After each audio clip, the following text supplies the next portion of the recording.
Una especie de evolución cultural en los griegos que va desde estos dioses arcaicos o de otros dioses antiguos como por ejemplo las Moiras, las implacables diosas del destino, más poderosas incluso que los dioses olímpicos, más poderosas que Zeus. Zeus era impotente frente a los dictámenes del destino, de las Moiras. Hay una evolución que va de esta edad antigua, que otro poeta, Hesíodo, en su Teogonía llama la edad de acero, con sus combates de titanes, que reflejaba en su filosofía popular la amargura frente a las crueldades del mundo. Y dice Nietzsche, bajo la influencia tutelar del instinto de la belleza apolínea, va floreciendo ese mundo homérico, ese mundo de héroes y de dioses del Olimpo, con su belleza, que tiende a dejar atrás a esa imagen terrible, devastadora de las luchas titánicas anteriores. Pero a su vez, este mundo homérico, este mundo de los dioses del Olimpo, que triunfa, esa belleza no queda fija para siempre en Grecia. ¿Por qué? Porque aparece una invasión, la invasión que viene de Oriente, el torrente invasor de las fuerzas dionisíacas.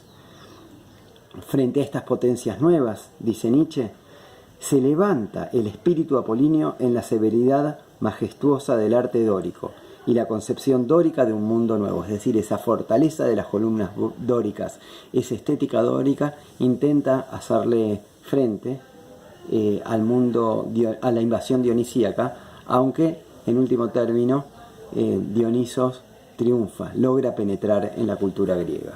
Al capítulo 5, donde Nietzsche intenta hacerle frente a lo que él ve como una posible objeción. Alguien le podría decir que esta preferencia por las pasiones dionisíacas lo lleva a una concepción subjetivista del arte, es decir, una concepción romántica, subjetiva, donde lo único que importa son las emociones del autor, las emociones del poeta y no tanto la verdad objetiva. Recordemos que Nietzsche oponía por un lado a Homero como un poeta apolíneo frente a Arquíloco, que sería el poeta dionisíaco. Homero, el viejo soñador extraviado en sus pensamientos, el arquetipo del artista ingenuo apolíneo, contempla con asombro el rostro apasionado del belicoso servidor de las musas, Arquíloco. ¿Por qué belicoso? Porque Arquíloco era mercenario, es decir, el trabajo de Arquíloco era ser un soldado a sueldo. Arquíloco, dice Nietzsche, que arremete feroz y fogoso. Hay una anécdota que ilustra el carácter de Arquíloco, que es rechazado, y entonces él hace un poema que es como un canto popular, como los que uno puede, a veces esos cantos ofensivos que uno puede escuchar en la calle o en la cancha, donde Arquíloco se burla de esta mujer que lo ha rechazado y la trata como una mujerzuela fácil, y además hace alarde que él se acostó con la hermana de ella. Lleva a tal estado de vergüenza en esta chica, que era la mujer con la que Arquíloco se quería casar, y en su padre, que según algunas versiones de esta historia se terminan suicidando. Entonces dice Nietzsche que de acuerdo a la estética moderna, uno podría pensar que al artista objetivo, Homero, se le opone aquí el primer artista subjetivo, que sería Arquíloco. Pero Nietzsche dice que esa explicación en realidad nos brinda poca utilidad, porque el artista subjetivo no es, a nuestros ojos, más que un mal artista.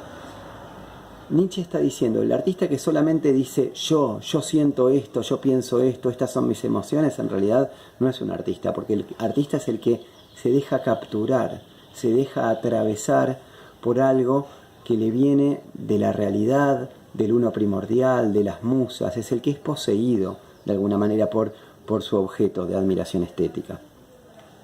Exigimos, dice Nietzsche, en toda manifestación artística y en todos los grados de arte, ante todo y en primer lugar, la victoria sobre lo subjetivo, la emancipación de la tiranía del yo, la abolición de toda voluntad y de todo deseo individualista. El artista lírico, dice Nietzsche, es el que siempre dice yo, y el que vocaliza ante nosotros toda la gama cromática de sus pasiones y sus deseos. Y justamente este Arquíloco, al lado de Homero, nos espanta por su grito de odio, por su menosprecio insultante, recordemos con esto del menosprecio lo que hace, ¿no?, el menosprecio hacia esta mujer que lo rechazó, por las explosiones casi feroces de sus apetitos. Arquíloco es alguien que odia, que desea, que tiene pasiones, que va a la guerra. ¿No es entonces, dice Nietzsche, el primer artista subjetivo y por esto mismo el verdadero no artista? Nietzsche nos va a decir que no es así, que Arquíloco en realidad es un artista objetivo y no subjetivo. Veamos por qué. Explicando precisamente que el arte lírico no es subjetivo, sino objetivo, en un sentido muy especial que Nietzsche va a aclarar, él comienza citando a un filósofo y poeta alemán llamado Schiller.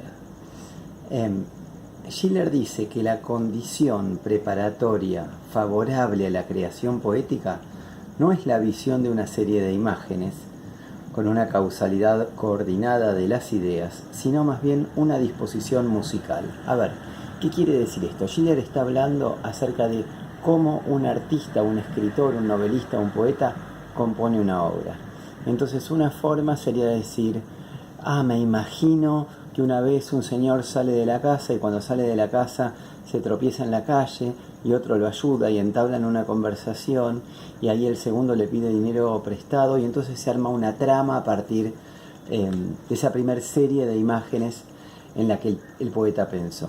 Lo que dice Nietzsche es que en los casos que a él le interesan, el procedimiento artístico no es ese, no es comenzar por la imaginación de una serie de acontecimientos, sino que se comienza por un estado de ánimo musical, una disposición musical. Es como si uno sintiera en su interior que está sonando o una marcha fúnebre o el éxtasis de un rock and roll desenfrenado, o bien una música solemne y trágica, porque la música no es entendida acá en el sentido más estricto, como una composición musical. Hay una música en nuestra forma de hablar, en nuestra entonación, hay un ritmo en nuestros movimientos, hay armonías y cadencias en los gestos y en las acciones de las personas. La música es esta forma que lo estructura todo. Y entonces uno puede tener un estado de ánimo musical, porque la música no es figurativa. Esta es la distinción importante. Cuando yo escribo una novela, la novela representa algo, trata de algo. Es la historia de un hombre que se extravía por las calles de una ciudad desconocida. Ahí hay un tema de una novela. Es un poema que habla acerca de la nostalgia infinita por los amores imposibles. Es un poema que le canta a la patria. En una escultura, en una pintura, claramente se figura, se representa algo. Pero la música hace algo distinto. Nietzsche va a decir que no podemos decir que una música, olvídense de la letra de las canciones, estamos hablando de la música, la melodía, la armonía, el ritmo. No representan nada. Una música en sí no es acerca de el festejo de la independencia de nuestro país, no es acerca de la tristeza de perder un amor, no es acerca de la libertad de los caballos trotando en el campo. Uno sí, dice Nietzsche, puede tener estas imágenes que son evocadas por la música, pero la música apunta directamente a nuestras pasiones, sin mediación de imágenes. Entonces lo que necesitamos para empezar a escribir música es un cierto estado de ánimo, una cierta disposición musical. Esta disposición musical puede generar una historia, así como empezar por la música en una composición, en una canción, también puede sugerirnos un tema o una letra. Pero lo primero acá es la música. Por eso cuando ustedes están viendo una película de Hollywood, los directores de Hollywood saben muy bien cómo utilizar la música para manipular nuestras emociones, para generar, por ejemplo, nerviosismo, suspenso, alegría, tristeza. Uno ya sabe que está en una película de miedo solamente por la música, por el tipo de música que escucha. ¿Por qué? Porque hay, por ejemplo, ciertos acordes disonantes que nos producen este estado de alerta, este nerviosismo por lo que va a suceder. Hay acordes menores que resuenan directamente en nuestro espíritu y nos generan un estado de tristeza. Hay ritmos constantes, como los que hay en las marchas militares, que nos generan un estado de ánimo de valor, de valentía. Entonces, el poeta lírico, dice Nietzsche, se identifica primeramente de una manera absoluta, no con ningún objeto ni ninguna imagen específica, sino con el todo de la naturaleza. Como dice Nietzsche, el poeta lírico se identifica con el uno primordial, con su sufrimiento y sus contradicciones, y reproduce la imagen fiel de esta unidad primordial en cuanto a música. Es decir, nuestro estado de ánimo es la forma en que somos en el mundo, nuestra forma de ser en el mundo, como estamos arrojados al mundo, diríamos heideggerianamente. Y esto lo reflejamos en un estado de ánimo musical. Y después puede ser que a su vez este proceso creativo se plasme también en imágenes apolíneas. Pero lo primero es la pasión, lo primero es lo dionisíaco. Lo primero es el lirismo, diría Nietzsche. Después, dice Nietzsche, bajo la influencia apolínea del ensueño, esta música se manifiesta ante el poeta de una manera sensible, visible como en un ensueño simbólico. Ese es el paso posterior, ponerlo en estas imágenes apolíneas.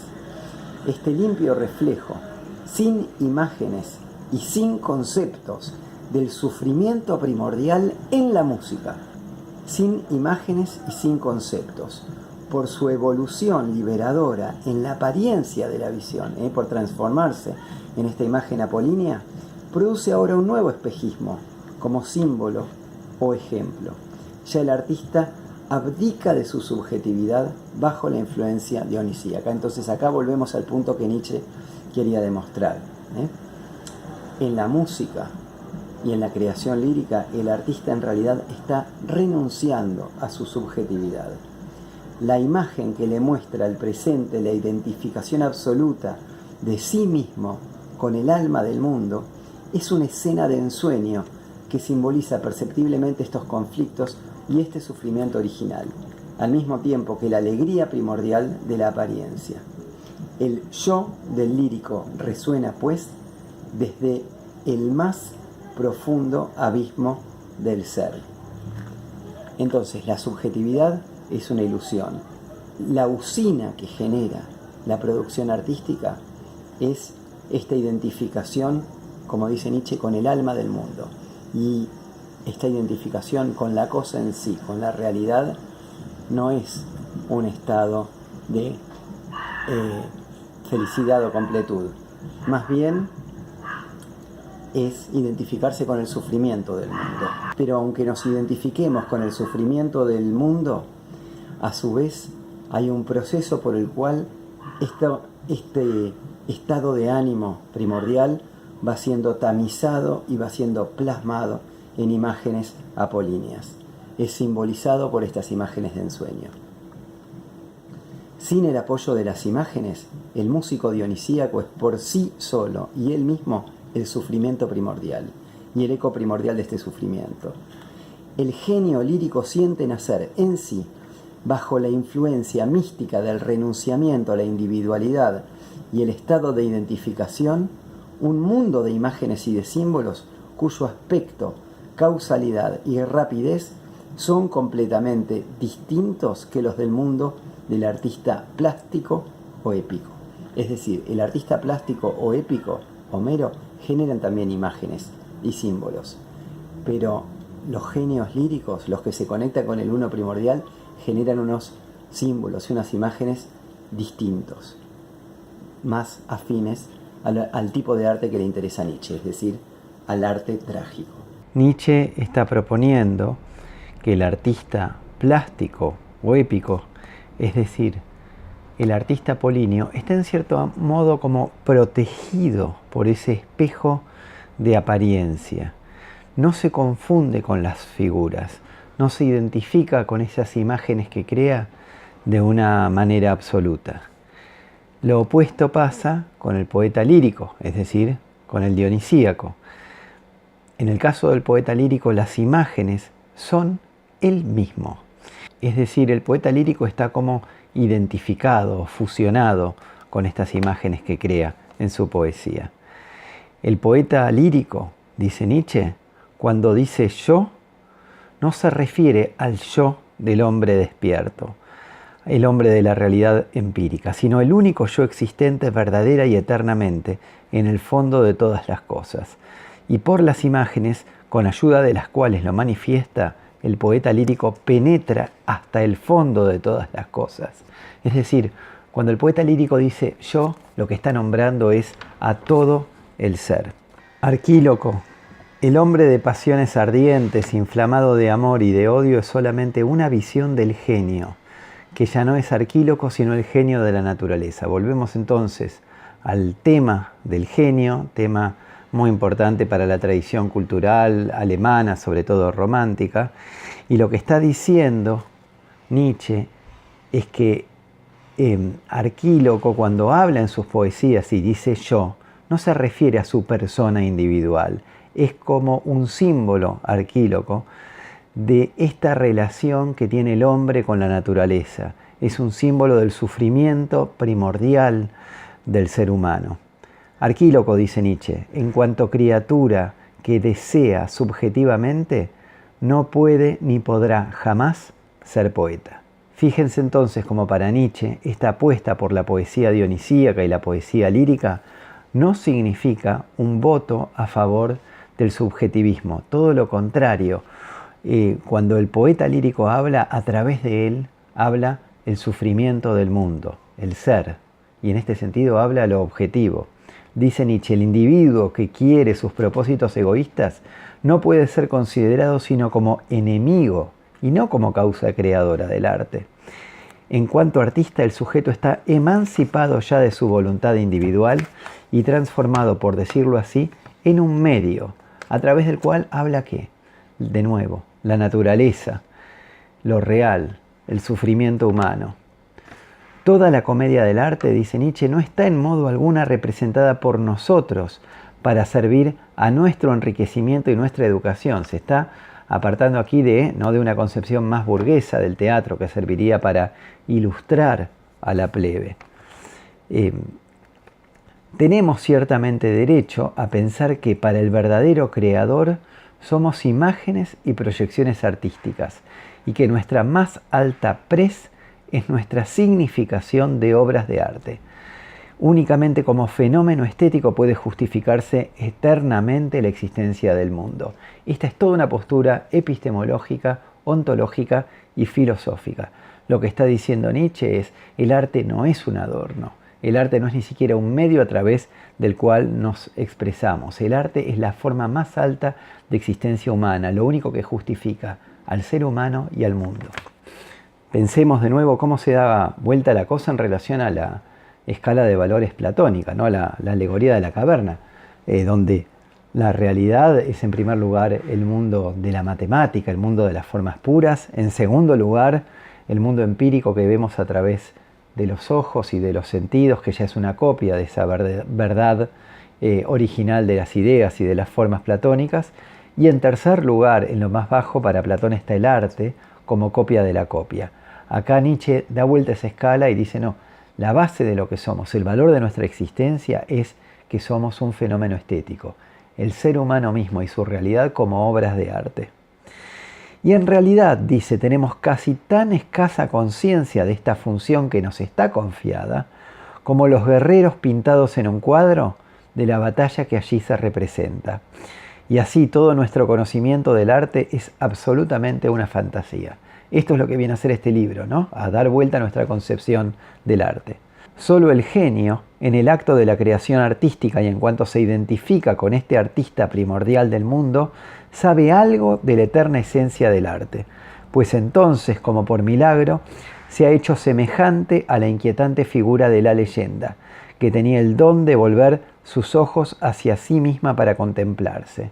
La introspección, ahora es a la vez sujeto y objeto, poeta, actor y espectador. Es decir, solamente cuando somos capturados, cuando somos poseídos por ese acto de creación artística, no cuando somos dueños de nosotros mismos, como sería en el principio de individuación, cuando nos creemos dueños de nosotros mismos, sino cuando nos entregamos al arte. Ahí es como si los ojos se nos dieran vuelta para adentro y lográramos realmente, viendo aparentemente afuera, en realidad estar viendo nuestra propia esencia como creaciones artísticas. En el capítulo 6 sigue hablando de Arquíloco.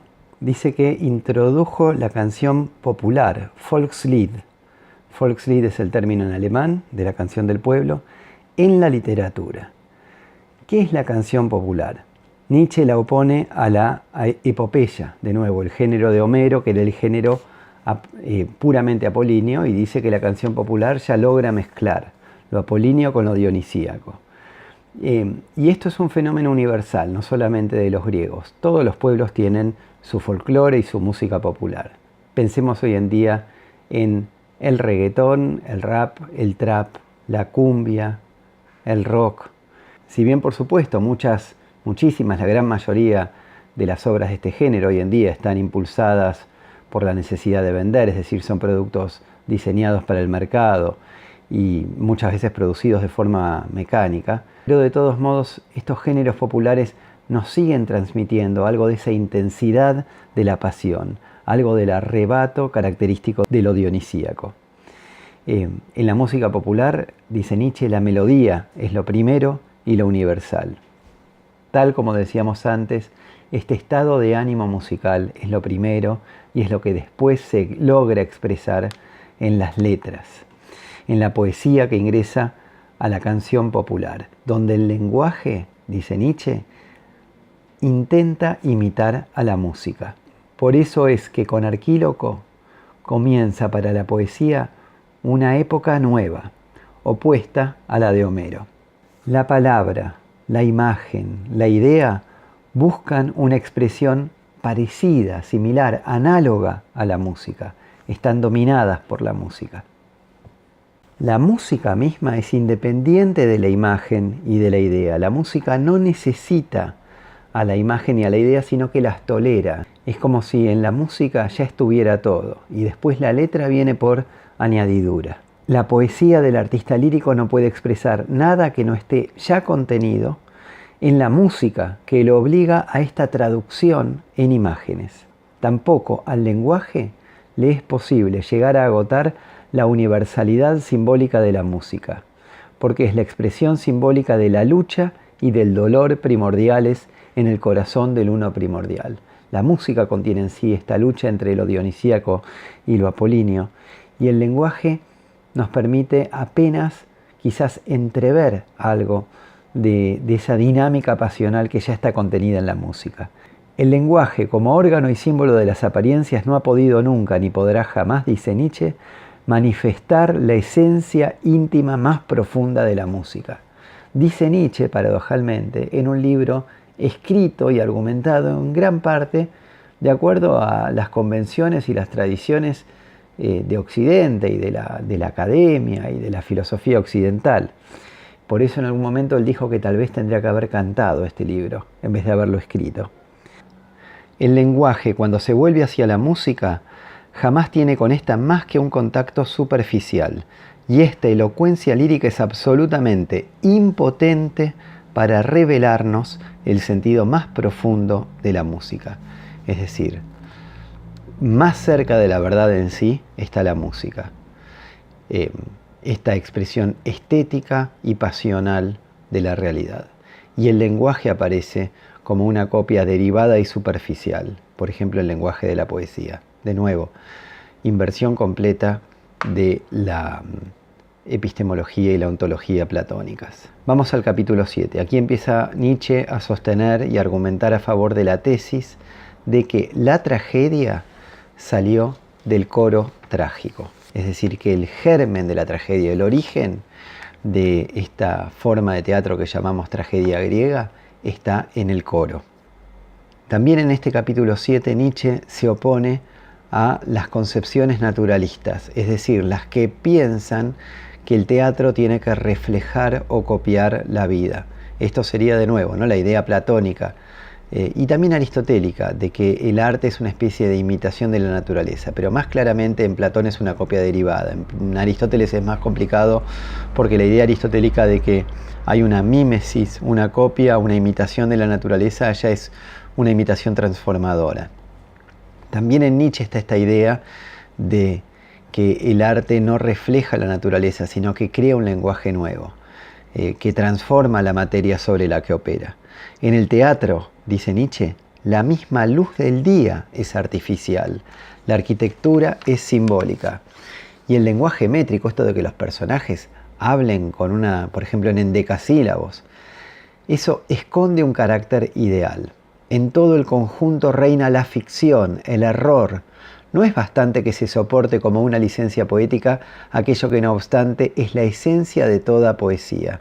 La introducción del coro es el acto definitivo por el cual fue leal y abiertamente declarada la guerra a todo naturalismo en arte. De nuevo, lo que está diciendo Nietzsche es, esto no es naturalista, no intenta reflejar, no es por ejemplo lo que vemos hoy en las películas realistas o incluso en las comedias o en las telenovelas, en la televisión, cuando los personajes tratan de hacer situaciones en las que tratan de actuar con naturalidad, donde el criterio del buen actor es que se asemeja a lo que se haría en la vida real. Nietzsche dice no, este naturalismo no tiene lugar en el arte, se trata de transformar la realidad, de crear algo nuevo. No se trata de ningún modo, dice Nietzsche también, de un mundo de fantasía flotando arbitrariamente entre el cielo y la tierra, sino antes bien de un mundo verosímil y real, igual al del Olimpo y sus habitantes. Está hablando de los dioses griegos, ¿no? Los dioses griegos no son una copia de algo que existe en la realidad. Es algo nuevo que crea la imaginación popular griega.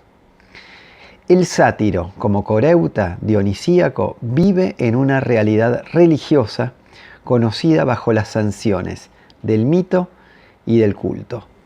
Lo que está diciendo Nietzsche es que el coro griego inicialmente estaba formado por estos sátiros que eran parte de la religión de Dionisio, del culto a Dionisio.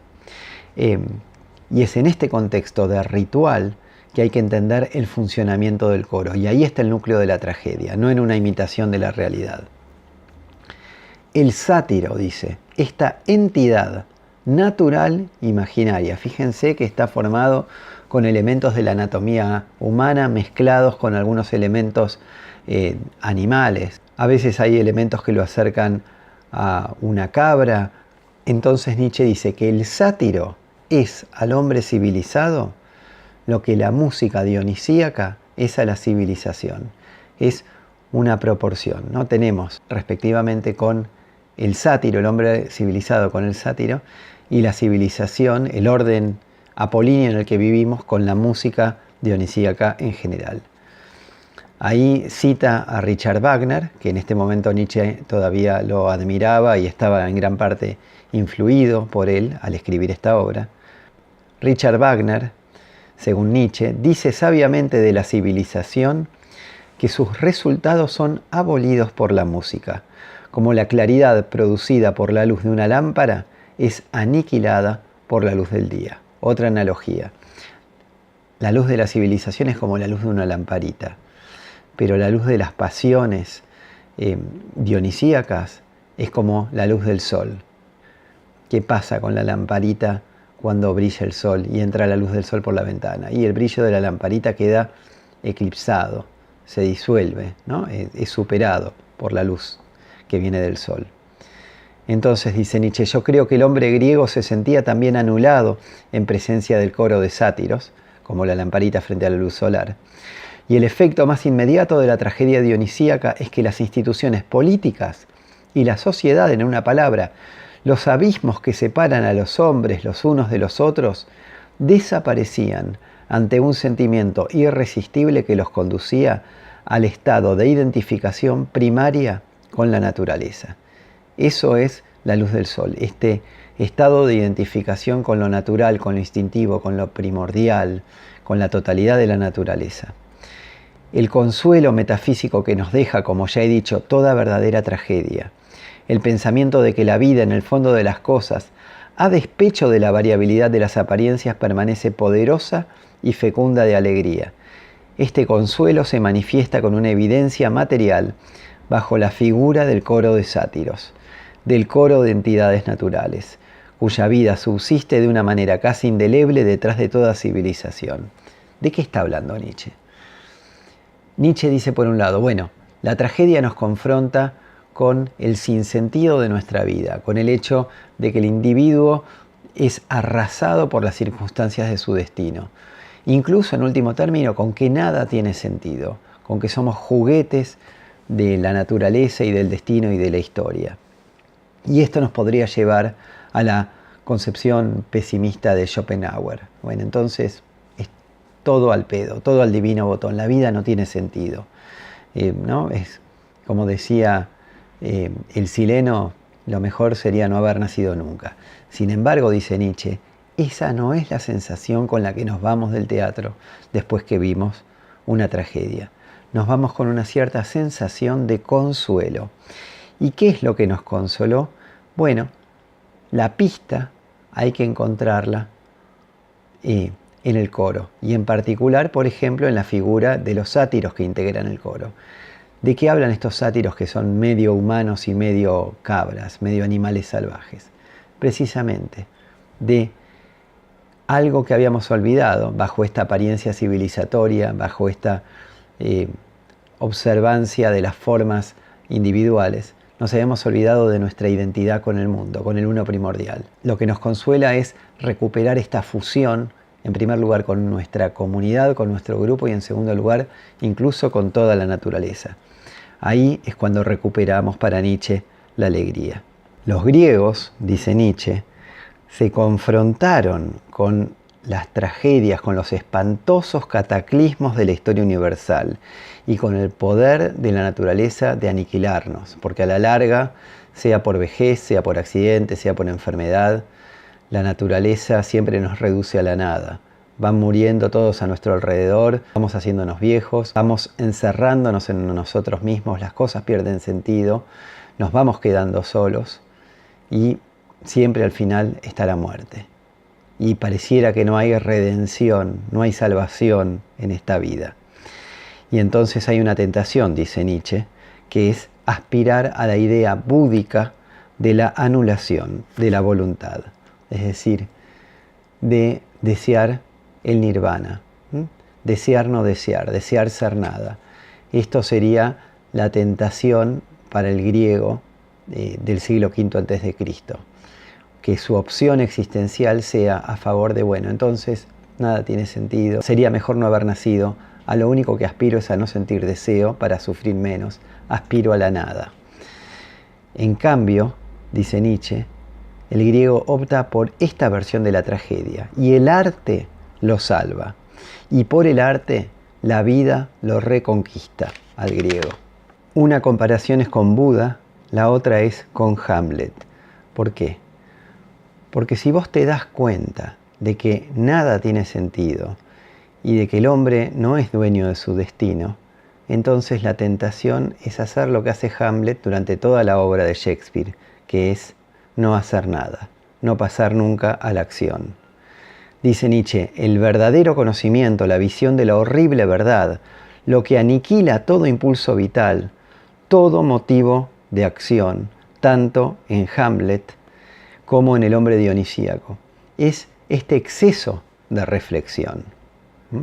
Este momento en el que el conocimiento de que ya nada podemos hacer mata a la acción y que es ridículo meterse a corregir un mundo que se está desplomando.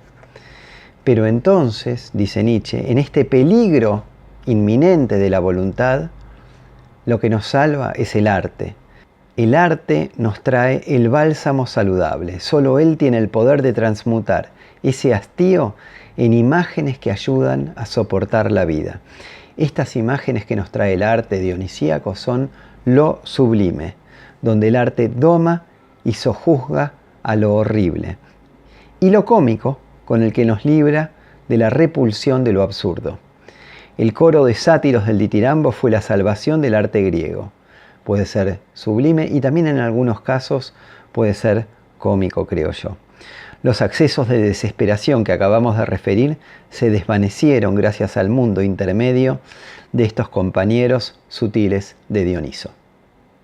En el capítulo 8 sigue trabajando sobre el coro y dice que el coro opera una transmutación, una transformación. Acá es donde se renuncia al ser individual, donde el coreuta, el integrante del coro, se pierde, se transforma en una naturaleza extraña. El coro ditirámbico es un coro de metamorfoseados que han perdido por completo el recuerdo de su pasado familiar y de su posición civil. El ditirambo ofrece el espectáculo de una comunidad de actores inconscientes que se contemplan a sí mismos, metamorfoseados con los demás. El hechizo de la metamorfosis es la condición previa de todo arte dramático. Bajo este hechizo asombroso, el soñador dionisíaco se ve transformado en sátiro, y en cuanto sátiro, contempla a su vez al dios. Es decir, que es una doble transformación, que actuar es transformarse en otro, pero en particular actuar en el coro, transformarse en coreuta, es también presenciar a Dionisio, que Dionisio se nos aparezca. Los integrantes del coro son como esclavos de Dionisio. Dice Nietzsche, en esta condición de servidumbre absoluta frente a su Dios está, sin embargo, la expresión más alta, es decir, dionisíaca, de la naturaleza. Por eso imita a la naturaleza en éxtasis, en oráculos y en máximas, en cuanto es el que comparte el sufrimiento. Es al mismo tiempo el que sabe, el que desde el fondo del alma del mundo anuncia y proclama la verdad. Nietzsche aquí está hablando acerca de cómo siempre o frecuentemente en la tragedia griega le cabe al coro, es el rol, es la función del coro, esto de anunciar un oráculo, recordar un episodio clave del pasado, traer una máxima, recordar el destino de un personaje, ¿no? Traer un dicho popular. Es decir, ahí está el núcleo de la verdad de la tragedia. Y por eso Nietzsche identifica un poco más el diálogo entre los actores con un aspecto apolíneo y el coro con lo dionisíaco. Pero el núcleo de la tragedia es para Nietzsche el coro, no tanto la acción, no el drama.